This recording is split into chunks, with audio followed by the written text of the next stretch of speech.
नमस्कार, मैं हूं अशोक कुमार। मुखर संवाद के मुखर बाखबर में आपका स्वागत है। मुखर बाखबर उन खबरों को लेकर आता है जो खबरें आपके लिए महत्वपूर्ण होती हैं।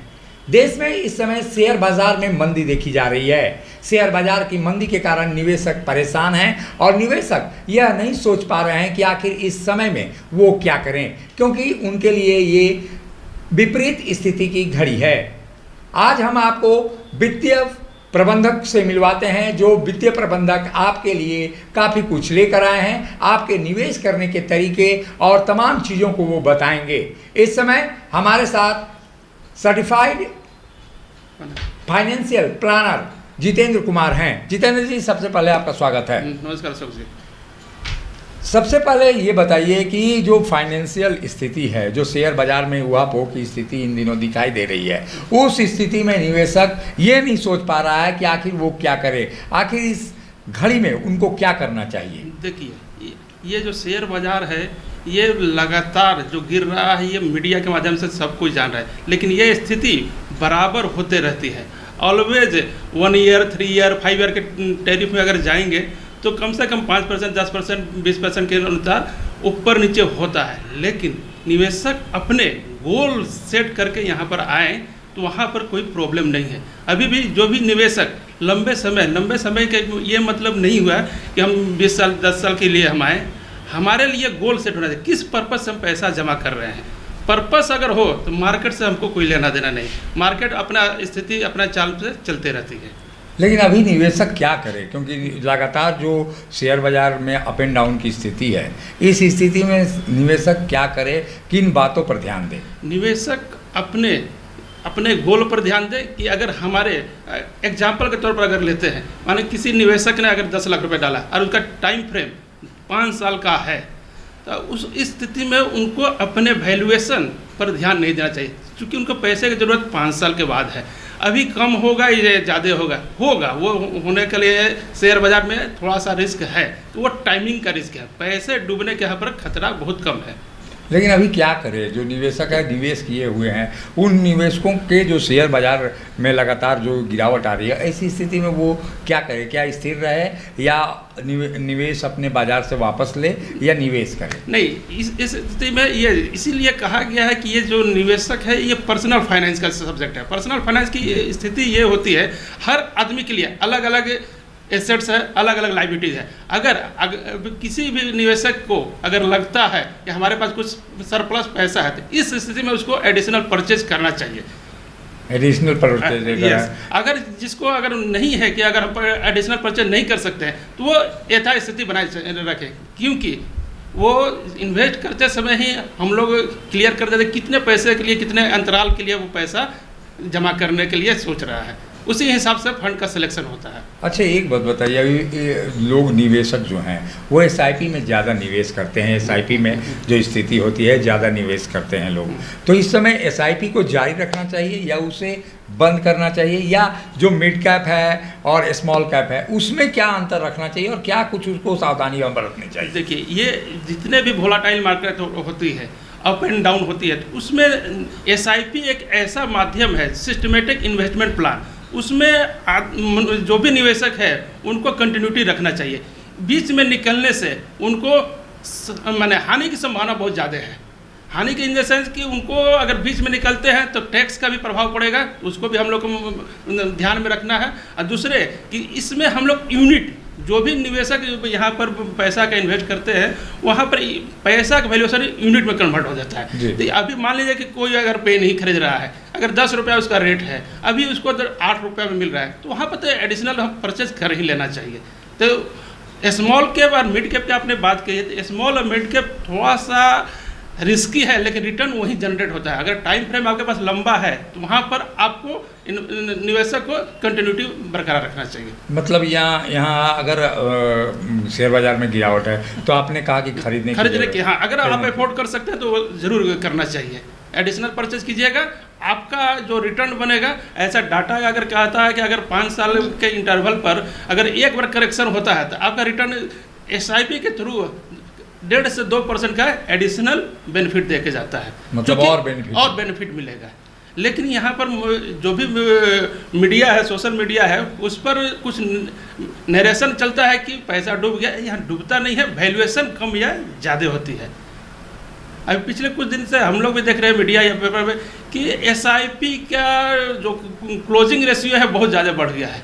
वो एक्चुअली में वो क्लोजिंग रेशियो नहीं बढ़ा है। अगर टोटल का अगर हम परसेंटेज देखें तो लगभग आज के डेट में 1% है, लेकिन ये मीडिया में आ रहा है कि 90% 80% तक एसआईपी बंद हो रही है।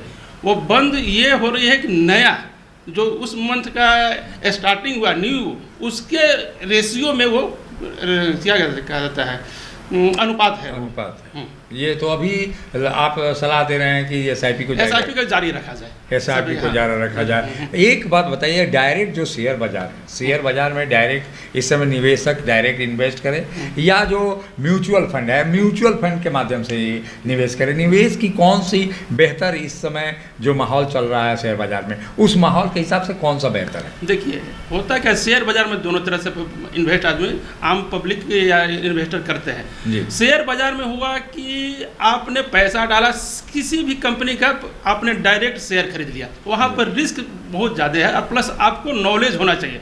शेयर बाजार में एंट्री करने के लिए आपको नॉलेज होना चाहिए। म्यूचुअल फंड एक ऐसा माध्यम है जहाँ आप अपने पैसे को किसी एक्सपर्ट को दे देते हैं, जो एक्सपर्ट आपके पैसे का आपके बिहाफ में मैनेज करता है। डायरेक्ट आने से पहले आपको म्यूचुअल फंड पे, आपको स्टार्टिंग म्यूचुअल फंड के थ्रू करना चाहिए कि बाजार को आप स्थिति को आप जान सकें कि आपके क्या रिस्क है, आपका रिस्क एपेटाइट क्या है। इसीलिए हम लोग कहते हैं कि आप जब भी निवेश करें अपने वित्तीय सलाहकार से अपने राय कर लें, कितने समय के लिए किस अगेंस्ट में आप पैसा निवेश करना चाहते हैं। अगर आपका गोल क्लियर होगा तो यहाँ पर पैसे डूबने या कम होने की संभावना पर ध्यान न दें। आपका जिस समय गोल टाइम फ्रेम है उस समय आपको पैसा मिल जाएगा, पैसा मिलेगा। एक बात बताइए, जो निवेशक डायरेक्ट निवेश करते हैं और फाइनेंशियल प्लानर के साथ जाते हैं, इन दोनों में अंतर क्या हो जाता है? दोनों में निवेश करने के तरीके अंतर तो बेसिकली अंतर यह है कि जो फाइनेंशियल प्लानर होते हैं वो सिर्फ निवेश पर ध्यान नहीं देते हैं, वो उनके रिस्क एपेटाइट देते हैं। जैसे कोई भी निवेशक है तो सबसे पहले क्या है, हम उसका रिस्क एपेटाइट देखते हैं। रिस्क एपेटाइट में क्या होता है, उनका एडुकेट इंश्योरेंस है, हेल्थ इंश्योरेंस है, उसका एनपीएस अकाउंट है, टैक्स के किस ब्रैकेट में वो आ रहे हैं, आफ्टर टैक्सेशन उनका क्या है, टोटल का कैलकुलेशन हम लोग देखते हैं। उसके बाद उनको सजेशन देते हैं। ऐसा अगर रहता सिर्फ रिटर्न देखना रहता तो आज म्यूचुअल फंड से ज़्यादा पैसा बैंक में आपका पड़ा हुआ है। म्यूचुअल फंड से ज़्यादा पैसा बैंक में, वहाँ पर रिटर्न तो 6 से 7% है। तो रिटर्न नहीं देखना है, हमको देखना है स्टेबिलिटी हो और उनका जो भी गोल है उसके अनुसार उनका रिटर्न मिले। एक बात बताइए, लास्ट सवाल है ये हमारा कि जो निवेशक है, निवेशक लगातार इस डर से गुजर रहा है कि मेरे पैसे डूब जाएंगे, और फिलहाल वो किन शेयरों में, अगर शेयर में जाए तो किन शेयरों में निवेश करे, म्यूचुअल फंड कौन सा हो कि बेहतर हो, फिलहाल जो स्थिति है मार्केट की, वैसे में बताइए आप निवेशकों को क्या? देखिए, शेयर बाजार तो जनरली मेरे हिसाब से उन कस्टमर के लिए है, वो निवेशक के लिए है जो शेयर बाजार के बारे में उनको नॉलेज है। अज्ञान जो भी निवेशक है उनको शुरू स्टार्ट करना है तो म्यूचुअल फंड से ही करना चाहिए। म्यूचुअल फंड में भी बेसिकली अगर देखा जाए तो लार्ज कैप फंड होता है, मिड कैप होता है, स्मॉल होता है। सिर्फ म्यूचुअल फंड में इक्विटी ही पार्ट नहीं है, उसमें हमारा डेट पार्ट भी है जो शेयर बाजार से रिलेटेड नहीं है। अगर उसमें हम लोग निवेश करते हैं, कस्टमर निवेश करते हैं, तो वहाँ पर शेयर बाजार का जो भी उतार चढ़ाव वहाँ पर वो देखने नहीं मिलेगा। जिस तरह एफडी और आरडी का जो रिटर्न मिलता है वो रिटर्न यहाँ भी मिलेगा, लेकिन वहाँ पर फ़ायदा ये है कि taxation, tax point of view से उनको वहाँ पर फ़ायदा है। ये फ़ायदे वाला है। तो फिलहाल आप नसीहत दे रहे हैं कि जो निवेशक हैं वो एक तरह से म्यूचुअल फंड में जाए जाते। ये इसलिए कह रहे हैं कि अगर शेयर बाजार में एंट्री करना तो म्यूचुअल फंड के थ्रू करें। अब म्यूचुअल फंड में भी अगर किसी भी कस्टमर को हम लोग सजेशन देते हैं तो उनका टाइम फ्रेम रिस्क देखते हैं। अगर वो बहुत कंजर्वेटिव है तो उनको हम लोग पार्किंग जो स्टार्ट करते हैं तो हम लोग बोलते हैं कि डेट फंड से कीजिए। उसके बाद बैलेंस एडवांटेज होता है, हाइब्रिड कैटेगरी का फंड होता है, उसमें होता है। उसके बाद धीरे धीरे उसको अगर नॉलेज हो जाता है कि बाज़ार के उतार चढ़ाव क्या है, उस हिसाब से उनको हम लोग इक्विटी में पार्किंग करते हैं। और इक्विटी में बहुत तरह का स्कीम है जो कि रिस्क के अनुसार आपको रिटर्न देता है। सबसे पहले अगर लार्ज कैप थोड़ा सा स्टेबल है, मिड कैप उससे थोड़ा एग्रेसिव है, स्मॉल कैप और भी ज़्यादा, लेकिन रिटर्न टाइम फ्रेम आपका लंबा है तो वहाँ पर रिटर्न आपको जनरेट करता है। रिटर्न देना तो शेयर बाजार में इस समय जो स्थिति चल रही है उसको लेकर हमने बातचीत की है। आगे भी बातचीत का दौर जारी रखेंगे, लेकिन समय समय पर हम आपको निवेश की सलाह लगातार देते रहेंगे, क्योंकि मुखर संवाद आपके हितों की अनदेखी नहीं कर सकता और आपके हित ही हमारे लिए सर्वोपरि हैं। अभी के लिए बस इतना ही, मुझे दीजिए इजाजत, नमस्कार। आदिवासी समाज के संघर्ष की कहानी रे बन जा, ओ नरे आना रे, ओ नरे बन जा। हमारी भी तमन्ना है कि तू डॉक्टर बन के हम सब गाँव वालन की सेवा करे। क्या तुम्हें झारखंड के सभी सिनेमा घरों में 22 फरवरी से चाहे कुछ भी हो जाए, ये गांव हमारा, ये गली हमारी, ये कस्बा हमारा, ये काम हमारा। जातिवाद को हमें घर घर में फैलाना है। आज के बाद इन जैसा कोई भी आया तो उसका यही अंजाम होगा। It's not question of good and bad. It's a question of win and defeat. ये धरती हमारी,